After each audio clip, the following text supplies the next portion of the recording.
Hey guys, Pat here. Wanted to bring you guys a review of the GC Video Plug and Play from Zelda X Pro. So guys, what is this little device?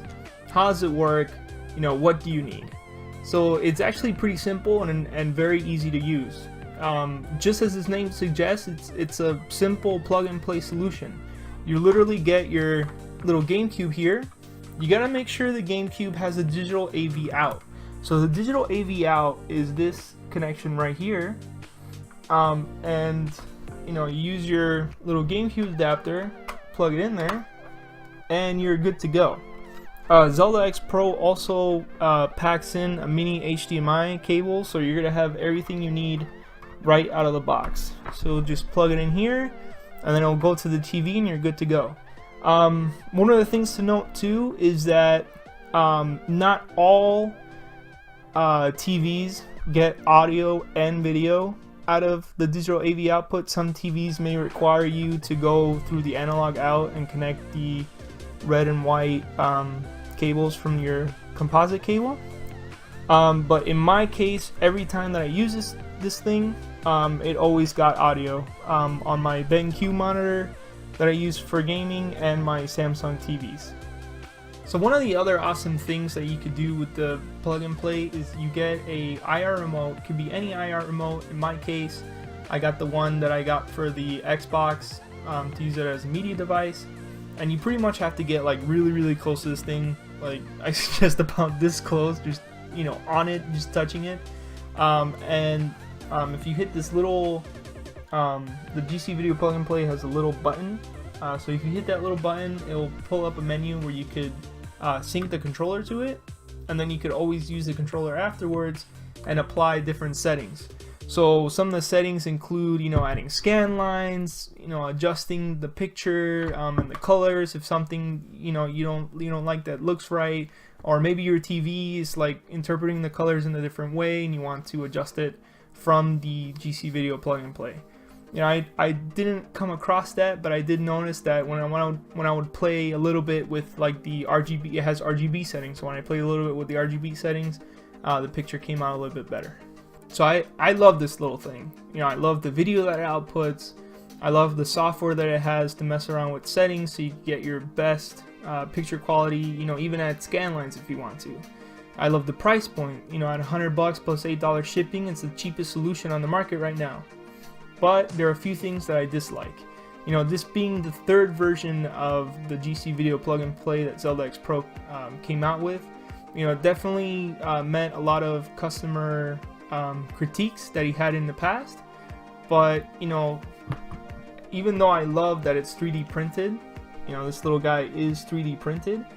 I know for being an engineer, I know that there are better plastics that you could use when you're 3D printing, and it just kind of makes it feel a little bit cheap being 3D printed. And I noticed that even though Zelda X Pro, he said that this is by design, there's a lot of little wiggle, to a point where you could just wiggle it right out. So I don't know if that was intentional, just in case the GameCube kind of falls. If someone trips it over, it could just pop out nice and easy and it won't damage anything. If that's the case, then that's like a really good fail-safe. But some people like a nice secure connection. But yeah, all in all, that's probably like my only peeve. But even with that little wiggle, it doesn't hinder any video quality or anything really. You can move it around a little bit, it won't even distort video at all. With that being said, let's take a look at the games. What I wanted to share with you guys, which I'll do with a link in the description below, is a link to a Wikipedia page where you could see a list of all the GameCube games that I guess ever came out for Japan, the PAL region, and the US that support 480p and widescreen mode. So this is a good way that you guys could take a look at to see which games support this thing, and then kind of decide for yourselves whether you want to get it. And I know that you could get a Wii with component cables, but for me personally, I love the GameCube. I like it a lot more than the Wii, so I really wanted to have it and then kind of make it like a powerhouse in my collection and then always have it plugged in, you know, and then being HDMI, you know, of course all the TVs nowadays have like 4 HDMI ports, makes it a lot easier to connect, play, and maintain. Alrighty guys, I have a stack of games here that I wanted to show you guys. Alright guys, so the first game I wanted to show was Super Mario Sunshine. This is the composite video. This is how I grew up playing the game. So I kind of wanted to show how it looks in the composite format first, and then when Mario gets to the backpack. Alright, so this is the HD video, and you know, now comparing the two, I'm just blown away. It's much better than the composite connection. Everything's so much clearer, bright. All the colors are brighter. You know, things look great. I mean, this is the way that the game was definitely meant, or like the games in this era were definitely meant to be played. Because it's just like, now I'm gonna want to go back and play all my games, because it definitely changes the game. And then it, of course, being HDMI, you know, an HDMI connection. I'm just gonna take it down to my, you know, HDMI TV down in the living room and just, you know, use my Wavebird controller and play it whenever I get bored of all the current gen stuff. So it's definitely something that I enjoy doing. Like, I mean, man, like looking at it now, it really does look great. But yeah, let's go on to some more games. Alright, so the next game I wanted to show was F-Zero. So we just went in and hopped in a race. Again, this is the standard composite video. And I just wanted to show just the start of the race and a little bit of the race, and then switch over to the HDMI. So we started, we're going, and everything's looking a little bit dull. A little bit, you know, you can't really see off into the distance much at all, and it just looks a little bit bland.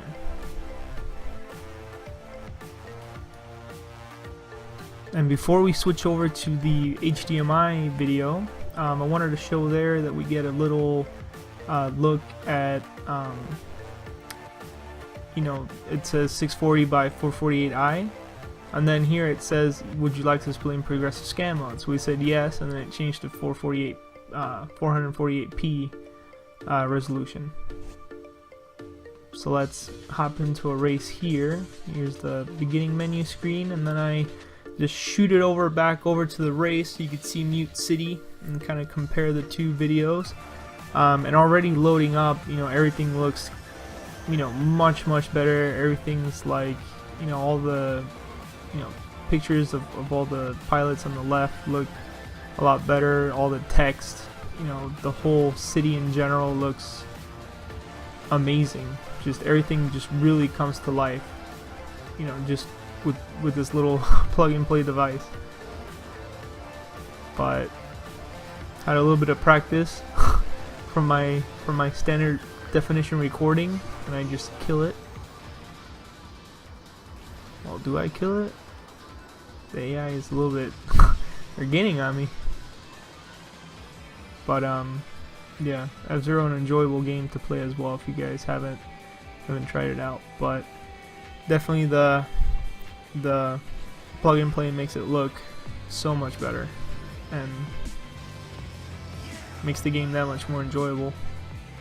And there's no lag. Everything works great as it should.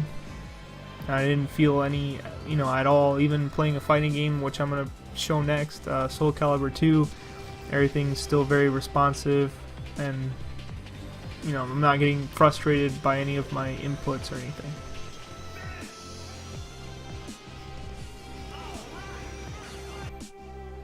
So we're just hopping in a Soul Calibur match right now, taking a look at Link.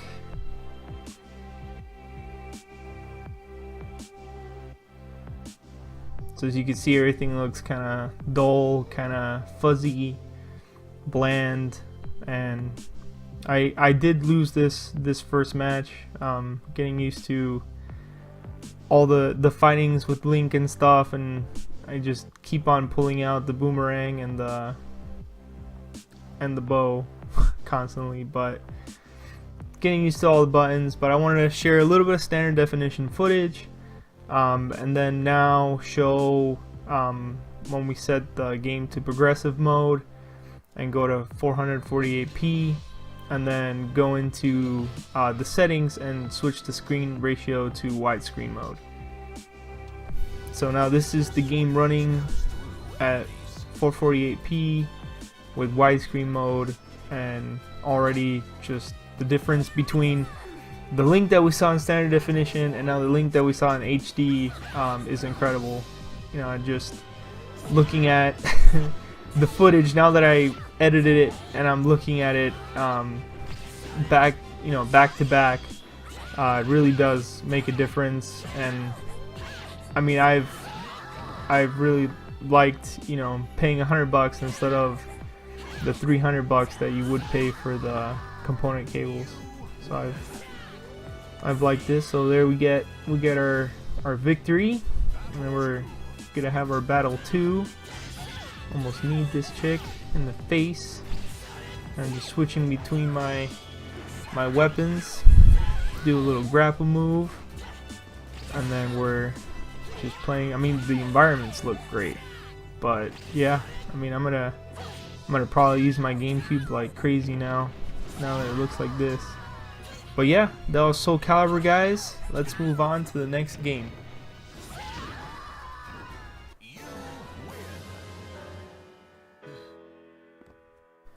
Next game up is Wave Race. We'll just jump in the race and just keep going around in composite video and see how it looks. See how you guys like the look of it. I think it looks like crap.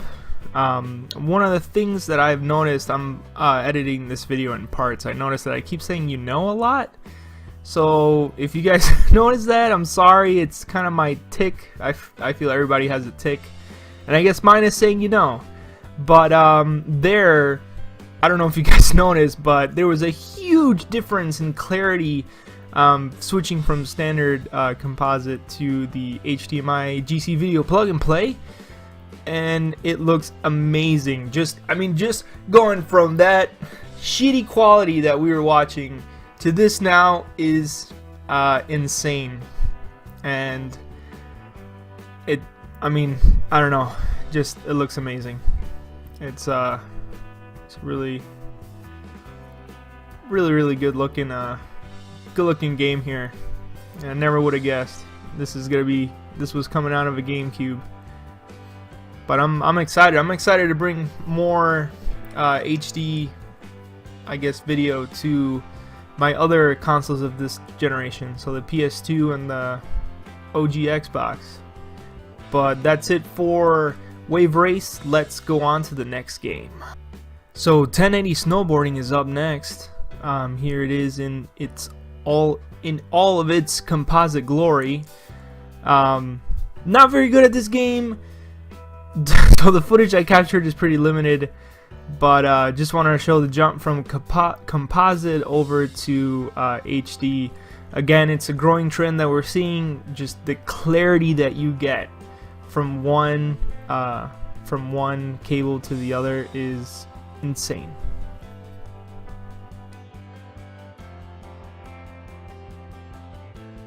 So here we have Star Wars Rogue Leader Rogue Squadron 2 in its composite footage.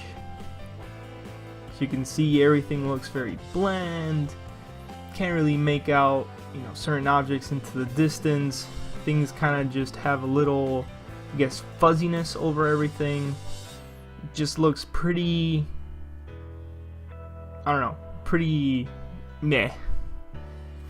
Now here's gonna be all the HD glory of the game. So you can see, you can make out just like the details on the surface of the Death Star while we're blowing everything up. Everything just seems a lot more detailed off into the distance, which that's like the best thing you want when you're trying to get immersed into a game, I feel.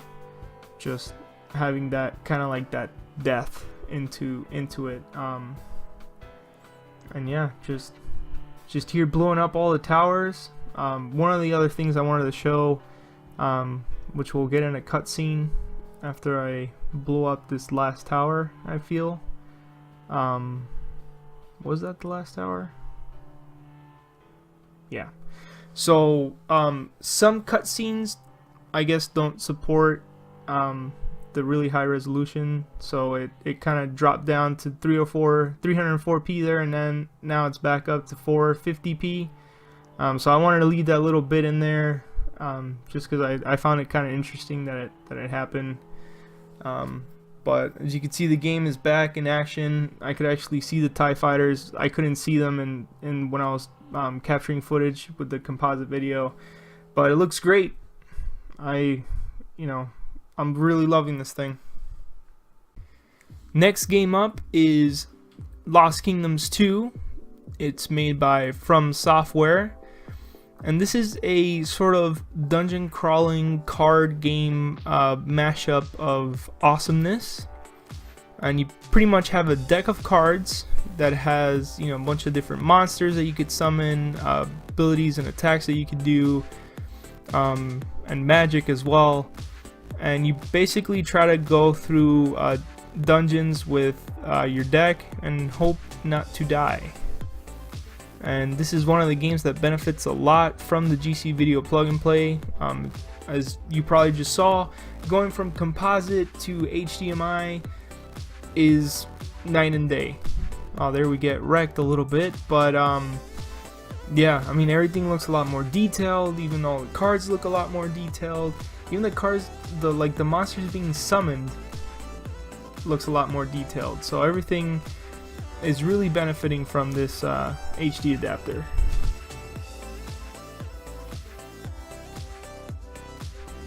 Well guys, we made it to the last game in our video. This is Hulk Ultimate Destruction. We are here to destroy everything in our path. Just Hulk smashing the crap out of everything. That's what we're here to do. And this is an ongoing trend with all the videos we've seen with the composite video.